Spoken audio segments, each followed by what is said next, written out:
ধন্যবাদ। আজকে আমাদের আইপিএফটি পর্ব বিভাগীয় কমিটির পক্ষ থেকে যোগদান সভা আয়োজন করা হয়েছে।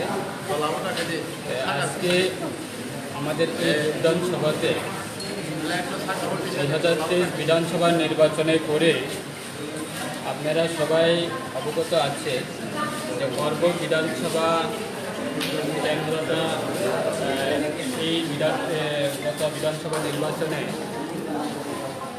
প্রতিদ্বন্দ্বিতা করেছিল আমাদের আইপিএফটি বিজেপি প্রার্থী এবং সমর্থা এবং সিপিআইএম এবং অন্যান্য দলরা এই বিধানসভা কেন্দ্রে প্রতিদ্বন্দ্বিতা করেছিল। তার মধ্যে সমর্থা বিজয়ী হয়েছে। আজকে এই বিধানসভা নির্বাচনে করে দেখি যে দ্বিতীয়বারের জন্য পুনরায় আবার আইপিএফটি বিজেপি এই রাজ্যে সরকার গঠন হয়েছে। তাই আজকে শুধু কর্ম আমাদের বিভাগীয় কমিটির পক্ষ থেকে শুধু জয়েনিং প্রোগ্রাম চলছে, যোগদান সভা চলছে সেটা না। আমাদের সমগ্র ডিভিশন কমিটি, বিভাগীয় কমিটি আছে চোরাইবাড়ি থেকে সাবরুম পর্যন্ত। আমাদের প্রত্যেকটা দিনে আমাদের পার্টিতে যোগদান করছে। যারা অন্যান্য দল যারা আছে তারাও আজকে আমাদের পার্টিতে জয়েন করছে এবং যোগদান করছে। সেরকমভাবে আজকে আমাদের পর্ব বিভাগীয় কমিটির যে যোগদান সভাতে প্রায় অন্যান্য রাজনীতি দল সেরে, বিশেষ করে আমাদের এই বিধানসভা কেন্দ্রেতে শিবরামথার বিধায়ক ছিল, যে ওনার দল থেকে ওনার যারা সাথীরা আছে তারা ওনার দল সেরে আমাদের দলে এসেছে। প্রায় 33 পরিবারের প্রায় 92 ভোটাররা তারা আমাদের দলে যোগদান করছে।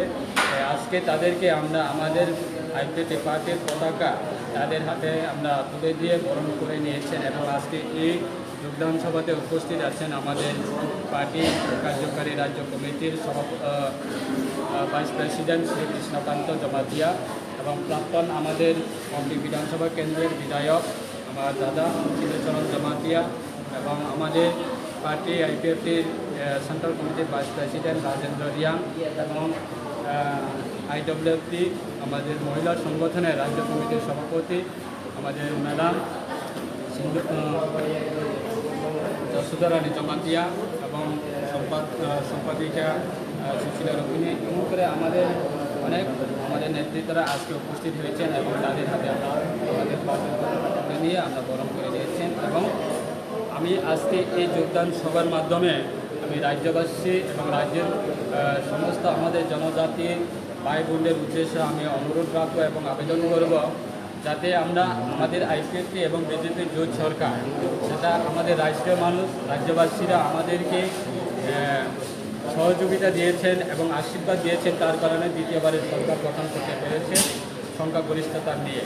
তাই আজকে আমাদের এই জোট সরকারকে বেকায়দা এবং অনেক ষড়যন্ত্র করে আমাদের সরকারকে বেকায়দা করার জন্য অনেক ষড়যন্ত্র রাজনীতি দলরা ষড়যন্ত্র করছে এবং কোনো সময় দেখেছি আমরা এই রাজ্যের মধ্যে আমাদের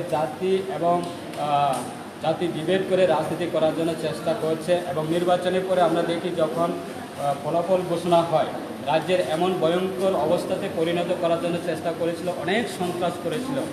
প্রত্যেকটা বিধানসভা 60টা বিধানসভা কেন্দ্রের মধ্যে সিপিআইএম, কংগ্রেস এবং অন্যান্য যারা আমাদের দলের যারা আমাদের এই আইপিএফটি বিজেপির সরকারের যারা বিরোধী দল যারা আছে তারা সবাই একযোগ হয়ে অনেক সন্ত্রাস করার জন্য চেষ্টা করেছিল, কিন্তু সেটা সফল হয়নি। কিন্তু আজকে পুনরায় আবার এই মুহূর্তে এবং বর্তমান পরিস্থিতিতে দাঁড়িয়ে আমাদের সরকারকে বেকার্য করার জন্য এবং অপপ্রচার করার জন্য অনেক ষড়যন্ত্র করার পরিকল্পনা নিয়েছে। তাই আমি সকল আমার রাজ্যবাসীর কাছে উদ্দেশ্য এবং আবেদন করব যাতে এই ষড়যন্ত্রের মধ্যে যাতে সমর্থন না করে এবং আমাদের সাধারণ ভোটারকে নিয়ে যারা বিরোধী রাজনীতির দলের যারা নেতারা আছে তারা আমাদের সাধারণ মানুষকে নিয়ে রাজনীতি খেলে এবং সাধারণ মানুষকে উস্কানি দেয় এবং সাধারণ মানুষকে বিভ্রান্ত করে সেই জায়গাতে যাতে সতর্ক থাকে। আমি সকলের কাছে আমার আবেদন থাকবো, কেননা আজকে আমাদের এই রাজ্যে বিগত 5 বছরে অনেক উন্নয়ন হয়েছে। আগামী 5 বছরের জন্য আমরা অনেক উন্নয়ন করার জন্য আমাদের পরিকল্পনা আজকে কি করব আমরা কোনোদিনে ভাবতে পারি না যে করব একটা সাব ডিভিশন, নতুন সাব ডিভিশন হবে, সেই জায়গাতে কলেজ হয়েছে, একলব্য স্কুল হয়েছে এবং একজন আমাদের এই এলাকা অনেকগুলি ডেভেলপমেন্ট হয়েছে। জলের স্কিম বলুন এবং রাস্তাঘাট বলুন এবং বিদ্যুতের বলুন, সব কিছু এই একটা ছোট্ট সাব ডিভিশন এই এলাকাতে সরকারের অনেকগুলি স্কিম এসেছে এবং উন্নয়নের কাজ হচ্ছে। সেই জায়গাতে যাতে বিরোধীরা যাতে আমাদের এই এলাকার শান্তি সম্প্রীতিটাকে যাতে নষ্ট না করে, তার থেকে আমি অনুরোধ রাখবো আমার ব্যক্তিগতভাবে এবং রাজ্য সরকারের তরফ থেকে। আগামী দিনে কোনো এইরকমভাবে আমাদের মধ্যে বিভেদ রাজনীতি করে কোনো দিনে নিজের দলের মধ্যে সাধারণ মানুষকে জড়িয়ে রাখতে পারবে না, সেটা পরিষ্কার হয়ে গেছে। তাই তার কারণে আজকে বিভ্রান্ত করে যাতে নিজের দলের ধরে রাখার জন্য চেষ্টা চালাচ্ছে, তাই কোনো দিনে সেটা ফল হবে না এবং